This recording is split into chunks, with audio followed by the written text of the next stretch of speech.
दोस्तों, भारतीय प्रधानमंत्री नरेंद्र मोदी इस समय फ्रांस के दौरे पर है और इस दौरान फ्रांस से काफी बड़ी खबर निकलकर सामने आ रही है, जो कि न्यूक्लियर पावर एयरक्राफ्ट कैरियर को लेकर है। इसके अलावा भारत के अंदर चल रहे एरो इंडिया 2025 से भी एक इम्पोर्टेंट खबर निकलकर सामने आ रही है, जो कि रोल्स रॉयस के इंजन को लेकर है और उसने फाइनली भारत को बड़ा ऑफर दिया है। दोनों ही खबर काफी इंपॉर्टेंट है, इसीलिए वीडियो को अंत तक जरूर देखिएगा। साथ ही लगातार डिफेंस और वर्ल्ड अफेयर से जुड़ी लेटेस्ट वीडियोस आप हमारे चैनल पर देख सकते हैं। अगर आप नए हैं हमारे चैनल पर या फिर आपने चैनल को सब्सक्राइब नहीं कर रखा तो चैनल को सब्सक्राइब कर बेल नोटिफिकेशन दबा लें। इससे हमारी वीडियो जैसे ही मैं अपलोड करूंगा वैसे ही आप तक पहुंच जाएगी। तो चलिए अब शुरू करते हैं इस वीडियो को।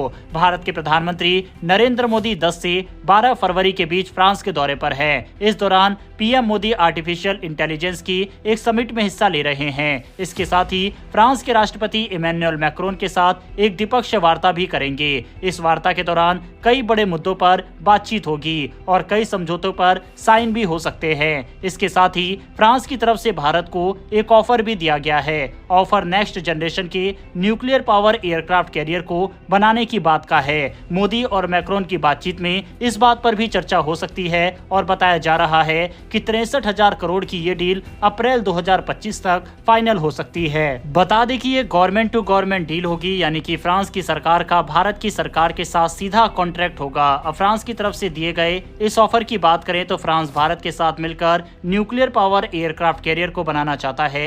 एयरक्राफ्ट कैरियर का मतलब है समुद्र में जहां एयरक्राफ्ट खड़े होते हैं और जरूरत पड़ने पर वहीं से उड़ान भर सकते हैं। बताया जा रहा है कि इस कैरियर का डिस्प्लेसमेंट 75,000 टन का होगा, जो कि जरूरत पड़ने पर 78,000 टन तक जा सकता है। इसकी डिलीवरी 2030 तक मिलने की उम्मीद जताई जा रही है।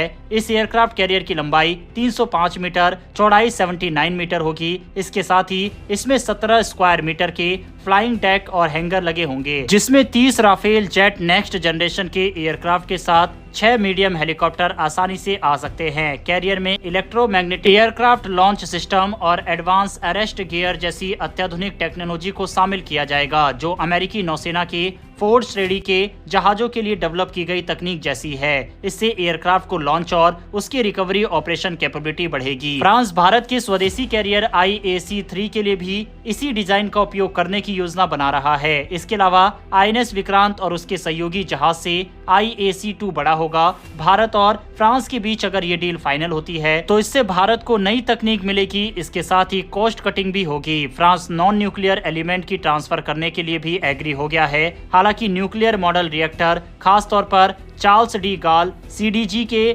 K-15 मॉडल पर आधारित 2 K-22 रिएक्टर इस सहयोग में शामिल नहीं होंगे। इसके बजाय भारत को अपने made in India 190 megawatt reactor के साथ जाना होगा, जो वर्तमान में अपनी परमाणु हमलावर पनडुब्बियों और SSBN के लिए विकास के अधीन है। इसे लॉन्ग टर्म नौसैनिक क्षमताओं में रणनीतिक निवेश के रूप में देखा जा रहा है। भारत लगातार अपनी नौसेना की ताकत को बढ़ा रहा है और अगर ये डील साइन होती है फ्रांस के साथ, जिसकी संभावना अप्रैल के महीने तक जताई जा रही है कि ये डील साइन हो जाएगी, तो इससे भारत की नौसेना की ताकत और भी ज्यादा बढ़ जाएगी। बहरहाल बढ़ते हमारी दूसरी अपडेट की तरफ, जो कि यूके की रोल्स रॉयस ने भारत के एमका एयरक्राफ्ट पर लगने वाले इंजन के लिए बड़ी अपडेट दी है। कंपनी ने कहा है कि वो भारत के साथ भाग लेने के लिए रेडी है। एयरक्राफ्ट के इंजन के लिए भारत के साथ को प्रोडक्शन और डेवलपमेंट पर काम किया जाएगा। इसके साथ ही भारत के साथ टेक्नोलॉजी ट्रांसफर और क्षमता का निर्माण करना चाहता है। रोल्स रॉयस ने कहा है कि डिफेंस में भारत के आत्मनिर्भरता के मिशन को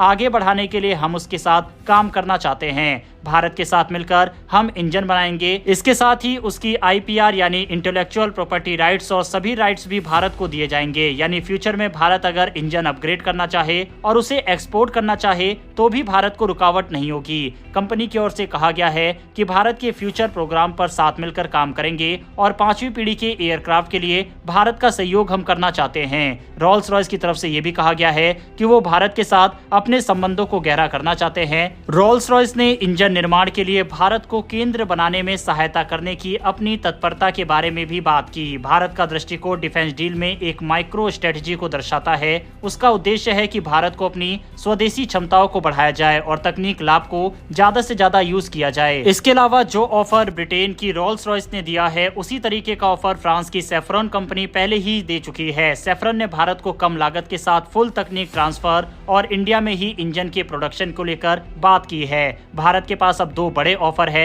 देखने वाली बात होगी कि भारत किसके साथ जाता है। वैसे दोस्तों, आपके हिसाब से सेफ्रॉन और रोल्स रॉयस में से किस कंपनी के साथ भारत को जाना चाहिए, इस पर अपनी राय कमेंट बॉक्स में लिखकर बताइएगा। इन्फॉर्मेशन और वीडियो पसंद आई हो तो वीडियो को लाइक करके हमारी आने वाली डेली ऐसी वीडियो के लिए चैनल को सब्सक्राइब कर बेल नोटिफिकेशन अवश्य दबा लें। फिर मिलेंगे ऐसी एक नई वीडियो के साथ। धन्यवाद। जय हिंद।